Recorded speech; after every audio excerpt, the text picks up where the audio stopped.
बिस्मिल्लाहिर्रहमानिर्रहीम अस्सलाम वालेकुम दोस्तों, तुसी वेखदे पे हो साडा वतन पंजाब टीवी ते मैं तुहाडा मेज़बान मुहम्मद अवैस। सब तो पहला अपने चैनल नूं करना सबसक्राइब ते नाल ही बैल आइकॉन दी घंटी दबाना ताकि अच्छी और लेटेस्ट वीडियो मेरे वीर वेखदे रहन और शौक पूरे करते रहन। अज वीरां वास्ते झोटी कढ़ के लैके आंदी है 5 कल्याण झोटी माशाअल्लाह कैले रंग दे विच। बाकी वीरां भरावां नूं शौक करवाने तसल्लियां करवाने। बाकी मजीद किसी मेरे वीर भरा नूं ने तसल्ली नाल वेखनी होवे ते होता पंजाब टीवी की जीनत बनी है झोटी। होता पंजाब टीवी ते अज लाई है माशाअल्लाह।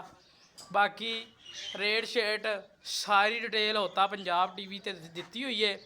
बाकी किसी मेरे वीर भरा नूं चंगे चंगे जानवर चाहिए होवन ते होता पंजाब टीवी नूं करो सबसक्राइब ते अल्लाह के फजलो करम के नाल रोज़ाना की निस्बत होता पंजाब टीवी ते रोज़ाना की निस्बत चंगे चंगे जानवर लगते हैं। बाकी साडा वतन पंजाब टीवी ते छोटा जिहा क्लिप लग्या करेगा।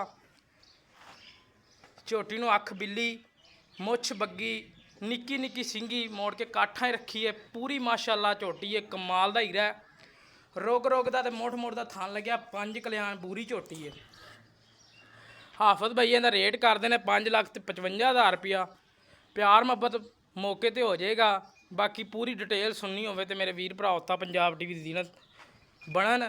बाकी साडा राबता नंबर 0306 51 10 914 कॉल नंबर है, व्हाट्सअप नंबर है, ईमो नंबर है।